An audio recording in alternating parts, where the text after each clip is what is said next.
തോറ്റുപോയി, നാണം കെട്ടു, കളിയാക്കപ്പെട്ടു, മാറ്റി നിർത്തപ്പെട്ടു.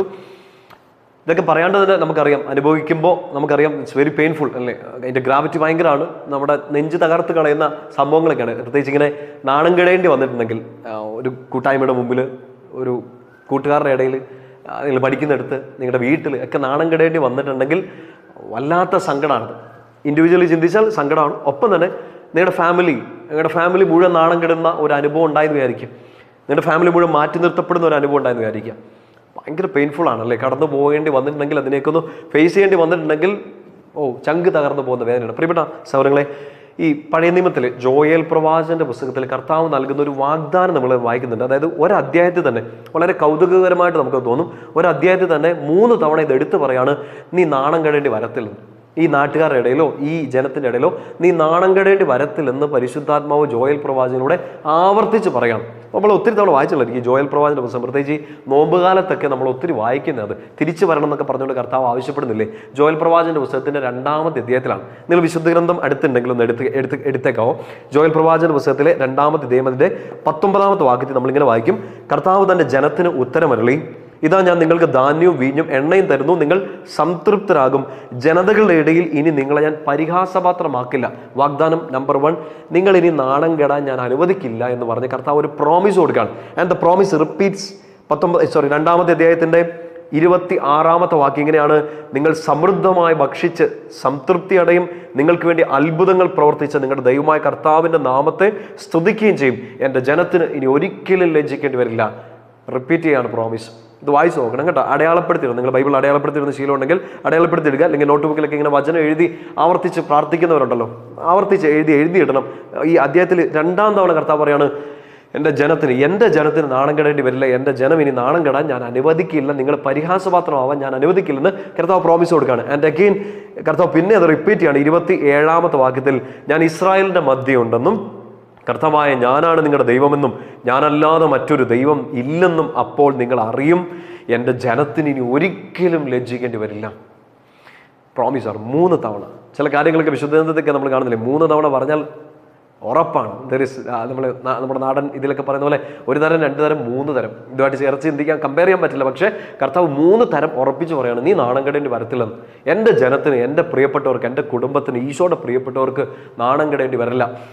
ഇത്രയും കാലം നാണം കെട്ടതോ, അപ്പോൾ കളിയാക്കപ്പെട്ടതോ, അപ്പം നമുക്കങ്ങനെ ചിന്തിക്കല്ലേ, ഈശോയെ ഈ പ്രോമിസൊക്കെ തന്നു 3 തവണയോ 30 തവണയോ തന്നിട്ടും എന്തുകൊണ്ടാണ് ഞാൻ നാണം കെട്ടത്, എന്തുകൊണ്ടാണ് എൻ്റെ കുടുംബം ഇങ്ങനെ ചമ്മിപ്പോയതെന്നൊക്കെ നമ്മൾ ചോദിച്ചിട്ടില്ലേ. എന്തിനാണെന്നൊന്നും ചോദിക്കണ്ട, നമുക്ക് തിരിച്ചു വരണമല്ലോ, ഈ നാണക്കേട് ഒഴിവാക്കണമല്ലോ. എവിടെ തല കുനിഞ്ഞു പോയോ, എവിടെ ശിരസ് താണുപോയോ അവിടെ ശിരസ് ഉയർത്തിപ്പിടിച്ച് കണ്ണും തുറന്ന് പിടിച്ച് നമുക്ക് നടക്കണമല്ലോ. അതിനുവേണ്ടി കർത്താവ് ആവശ്യപ്പെടുന്നൊരു കാര്യം അത്ര ഈസി അല്ല, ബട്ട് വി മസ്റ്റ് ട്രൈ. ഇതാണ് കർത്താവ് ആവശ്യപ്പെട്ടിരിക്കുന്ന ഡിമാൻഡ്. ജോയൽ പ്രവാചകന്റെ പുസ്തകത്തിന്റെ 2-ാമത്തെ അധ്യായം 12-ാം വാക്യം. ഇത് അടയാളപ്പെടുത്തി ഇടുകയോ എഴുതിയിടുകയോ അല്ല, ഇത് കാണാപ്പാടെ പഠിക്കുകയല്ല ചെയ്യേണ്ടത്. You should practice it. ഇത് ചെയ്യണം, നമുക്കിത് ചെയ്ത് നോക്കണം. ഇത് ചെയ്ത് നോക്കിയാലാണ് ഈ പ്രോമിസ് 3 അല്ല 300 തവണ കർത്താവ് ഉറപ്പിച്ചു തരും, നീയോ നിന്റെ കുടുംബമോ നിന്റെ പ്രിയപ്പെട്ടവരോ നാണം കെടേണ്ടി വരില്ല. ഇത്രയും കാലം എന്തുകൊണ്ട് നാണം കെട്ടു എന്നുള്ള ചോദ്യത്തിനുള്ള ഉത്തരവും അവിടെ കിടപ്പുണ്ട്.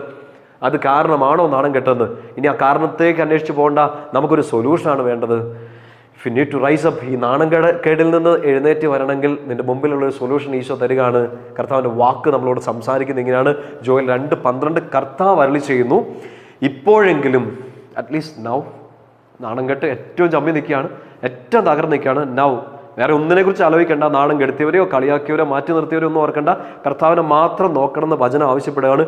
ഇപ്പോഴെങ്കിലും ഉപവാസത്തോടും വിലാപത്തോടും നെടുവീർപ്പോടും കൂടെ 3 കാര്യങ്ങൾ പറയാണ്. 3 പ്രോമിസ് ഉണ്ട്, 3 തവണ പ്രോമിസ് പറയുന്നുണ്ട്. ഒപ്പം തന്നെ 3 കാര്യങ്ങൾ ആവശ്യപ്പെടുകയാണ്. ഒന്ന് ഉപവസിക്കുക.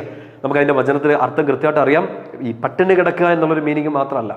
ഉപവസിക്കുക എന്ന് വെച്ചാൽ ഭക്ഷണം ഒഴിവാക്കുക എന്ന് മാത്രമല്ല, ഭക്ഷണ സാധനങ്ങളിൽ നമ്മുടെ ഇഷ്ടങ്ങൾ ഒഴിവാക്കുക എന്ന് മാത്രമല്ല. ഉപവസിക്കുക എന്ന് വെച്ചാൽ കൂടെ വസിക്കുക. ആരുടെ കൂടെ ആയിരിക്കുക? ഈശോയുടെ കൂടെ ആയിരിക്കുക, ഒന്നാമത്തെ കാര്യം. 2 വിലാപം. എന്തിനാ വിലപിക്കുന്നത്? കടന്ന് കരഞ്ഞ് വിലാപവും നെടുവീർപ്പും ഉണ്ട്. വിലാപം എന്താ? ചുമ്മാ കടന്ന് കരഞ്ഞ് അയ്യോ എനിക്ക് എങ്ങനെ പറ്റിയെന്ന് പറഞ്ഞ് അല്ല. വിലാപം നമ്മുടെ പാപങ്ങളെ ഓർത്തായിരിക്കണം. എവിടെയെങ്കിലും ഈശോയെ തള്ളിപ്പറഞ്ഞ് ഓർത്തിട്ടായിരിക്കണം. ഈ നാണം കെട്ടപ്പോൾ കർത്താവിനെ ചോദ്യം ചെയ്ത് ഓർത്തിട്ടായിരിക്കണം. നമ്മൾ കരയേണ്ടത് അതിന് വേണ്ടിയിട്ടാണ്. 3ാമത്തെ നെടുവീർപ്പാണ്. നെടുവീർപ്പ് എന്ന് വെച്ചാൽ മാത്രമല്ല, അവാജ്യമായ നെടുവീർപ്പുകളോടെ പരിശുദ്ധാത്മാവ് നമുക്ക് വേണ്ടി സംസാരിക്കുമെന്ന് പൗലോസിലെ ഓർമ്മപ്പെടുത്തുന്നില്ലേ? പ്രാർത്ഥിക്കുക, ഉപവാസം വേണം, കണ്ണുനീര് വേണം, പ്രാർത്ഥിക്കുകയും കൂടെ ചെയ്യണം. ഈ വിലാപം കണ്ണുനീരൊക്കെ നമ്മുടെ പാപങ്ങളെ ഓർത്തായിരിക്കണം. എന്നിട്ട് എന്തിനാണത്?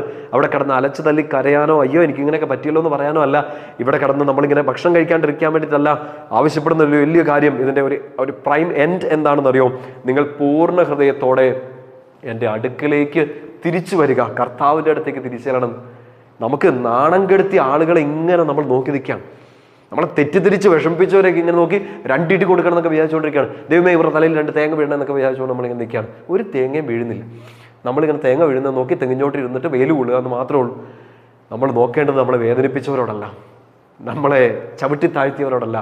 ഈശോ ആവശ്യപ്പെടുന്ന ഒറ്റ കാര്യം, നീ നാണം കെട്ട് കാണും, കളിയാക്കപ്പെട്ട് കാണും, നീ ടോട്ടൽ ലൂസറായിട്ട് നിൽക്കുകയായിരിക്കും, തകർന്ന് തരിപ്പണായിട്ട് എംപ്റ്റി ആയിട്ട് നിൽക്കുകയായിരിക്കാം. ഈശോ ആവശ്യപ്പെടുന്ന കാര്യം ഇത്രയേ ഉള്ളൂ. അങ്ങോട്ടും ഇങ്ങോട്ടും നോക്കാനല്ല. അവൻ എന്തുകൊണ്ട് അവൾ എന്തുകൊണ്ട് അങ്ങനെ ചെയ്തു പറഞ്ഞു നോ ഒന്നും നോക്കാനില്ല. അവർക്കെതിരെ ഇനി അവരെ തല്ലി തകർക്കാൻ വേണ്ടി നടന്ന് നമ്മുടെ സമയം കളയാൻ, നമ്മുടെ മനസ്സിൻ്റെ സ്വസ്ഥത കളയാനല്ല. ഇപ്പോഴെങ്കിലും നീ ചെയ്യേണ്ട ഇത്രയേ ഉള്ളൂ, യു കം ബാക്ക്. ആരിലേക്ക്? നിനക്കിത് ഈശോയിലേക്ക് വരാനുള്ള സമയമാണ്. ഒന്നും കൂടെ ഈശോയിലേക്ക് ആശ്രയിക്കാനുള്ള സമയമാണ്. ഇത് വേറെ കാരണങ്ങൾ അന്വേഷിച്ചാൽ 150 കാരണങ്ങൾ ഉണ്ടാവും. ബട്ട് ഒരു സൊല്യൂഷനേ ഉള്ളൂ. സൊല്യൂഷൻ ഈശോയാണ്.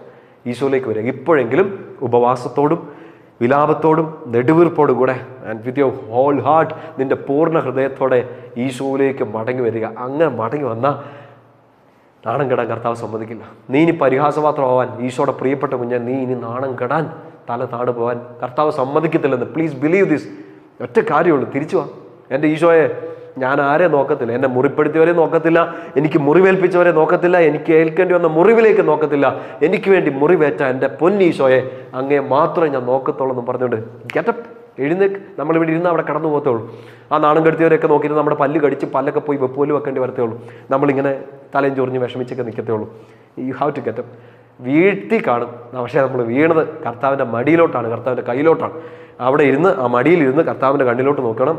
എൻ്റെ അപ്പ, നീ ഇല്ലായെങ്കിൽ ഞാൻ ആകെ ചമ്മിപ്പോയനെന്ന് പറഞ്ഞ് ഇനി ഒരിക്കലും ചമ്മാൻ അനുവദിക്കാത്ത ഈശോയുടെ സ്നേഹത്തിലേക്ക് പൂർണ്ണ ഹൃദയത്തോടെ തിരിച്ചു വരിക. നിന്റെ ഹൃദയം മുറിഞ്ഞിരിക്കുകയാണ് ഈ നാണക്കേട് കാരണം. കളിയാക്കപ്പെട്ട് ഹൃദയം ഇങ്ങനെ ഡൗൺ ആയിട്ടിരിക്കുകയാണ്. പക്ഷേ ഹൃദയം മുറിഞ്ഞവരെ, മനമുരുകിയവരെ, അവർക്ക് സമീപസ്ഥനായിട്ട് അവരെ ഇങ്ങനെ കൈ താങ്ങി നടക്കുന്ന ഒരു കർത്താവിനെ നമ്മൾ എന്തുകൊണ്ട് മറന്നു പോകണ്ട. മറന്നുപോയെങ്കിൽ this is a time to come back, this is a time to look up. ഈശോയിലേക്ക് നോക്ക്. നിന്നെ ചവിട്ടി താഴ്ത്തിയിട്ടവരിലേക്കല്ല, നിന്നോട് കയറി വരാൻ പറയുന്ന ഈശോയിലേക്ക്. എത്ര അഗാധതയിലേക്ക്, എത്ര കുഴിയിലേക്ക് വീണു പോയാലും അത്രയും ആഴമുള്ള കുഴിയിലേക്കും കൈനീട്ടിപ്പിടിച്ച് ഈശോയുടെ പ്രിയപ്പെട്ട കുഞ്ഞിനെ, ഒരു ആട്ടും കുഞ്ഞിനെ പോലെ പിടിച്ചു പൊക്കി നെഞ്ചോട് ചേർത്ത് പിടിച്ച് തോളിലെടുത്ത് കൊണ്ടു നടക്കാൻ പറ്റുന്ന ഈശോയെ മാത്രം നോക്കുക. Don't look down, look up. ഈശോയിലേക്ക് മാത്രം. സങ്കീർത്തനം 34, സമയമുണ്ടെങ്കിൽ സമയം ഉണ്ടാവും, 34-ാമത്തെ സങ്കീർത്തനം ഒന്ന് വായിക്കണം. ദൈവത്തിൻ്റെ സംരക്ഷണത്തെക്കുറിച്ച് ദാവീദ് പാടുന്ന ബ്യൂട്ടിഫുൾ ആയ സങ്കീർത്തനമാണ്. 34-ാമത്തെ സങ്കീർത്തനത്തിൻ്റെ 18-ാമത്തെ വാക്യം അറിയാലോ കാണാതെ. ഇങ്ങനെയാണ്: ഹൃദയം നുറുങ്ങിയവർക്ക് കർത്താവ് സമീപസ്ഥനാണ്, മനമുരുകിയവരെ അവിടുന്ന് രക്ഷിക്കുന്നു. ഇത് രണ്ടും നിനക്ക് സംഭവിച്ചിട്ടുണ്ടാകും. ഹൃദയം നുറുങ്ങിയിട്ടുണ്ട്, മനം ഉരുകിയിട്ടുണ്ട്, ചങ്ക് ഇങ്ങനെ പെടാപ്പാട് പെടുന്നുണ്ടാവും. ഈശോ സമീപസ്ഥനാണെന്ന് നിനക്ക്, വേറെ ആർക്കുമല്ല. ഈ ചങ്ക് പൊടിഞ്ഞു പോയ നിനക്ക്, ഹൃദയം നുറുങ്ങി നിൽക്കുന്ന നിനക്ക്, മനസ്സുരുകി നിൽക്കുന്ന നിനക്ക് ആരും കൂടെയില്ല. പക്ഷേ ഈശോ സമീപസ്ഥാണ്. He's near you in the deepest pain. നീ ഏറ്റവും വേദനിച്ച് നിൽക്കുന്ന ഈ സമയത്ത്, ഏറ്റവും നാണം കെട്ട് നിൽക്കുന്ന ഈ സമയത്ത്, പ്ലീസ് ബിലീവ് ദിസ്, ഈശോ നിൻ്റെ അടുത്ത് നിൽക്കുകയാണ്. ചുമ്മാ പറയല്ലല്ലോ, അനുഭവിച്ചിട്ടില്ലേ? ഇല്ലെങ്കിൽ നമ്മളൊക്കെ തോറ്റുപോയാനല്ലോ, ഇല്ലെങ്കിൽ നമ്മളൊക്കെ ഈ ഹൃദയം കീറി മുറിഞ്ഞ് ചതഞ്ഞ് പോകുമായിരുന്നല്ലോ. നമുക്ക് വേണ്ടി ഹൃദയത്തിൽ ഇടം തന്ന, തിരുക്കുരിശിൽ, തിരുമാറിൽ, തിരുമുറിവിൽ നമ്മളെ ഏറ്റെടുത്ത് പിടിച്ച ഈശോ നമുക്കുള്ളതുകൊണ്ട് we cannot look down, we have to look up. കുരിശിൽ ഇതിൻ്റെ മേലെല്ലാം, നീ തോറ്റതിനും നീ നാണം കെട്ടതിൻ്റെ എല്ലാം മേളിൽ വിജയം നേടി കുരിശിൽ ഇങ്ങനെ നിൽക്കുന്ന ഈശോയിലേക്ക് മാത്രം നോക്കുക. ഇപ്പോഴെങ്കിലും അറ്റ്ലീസ്റ്റ് നൗ പൂർണ്ണ ഹൃദയത്തോടെ ഈശോയിലേക്ക് തിരിച്ചു വരാൻ വേണ്ടി ഈശോ തന്ന ഒരു സൈനായിട്ട് ഇതിനെ കാണുക. God bless you. ഈശോ അനുഗ്രഹിക്കട്ടെ. നമുക്ക് പരസ്പരം പ്രാർത്ഥിച്ച് കർത്താവിൻ്റെ സ്നേഹത്തിൽ മുമ്പോട്ട് പോകാം. ആമേൻ.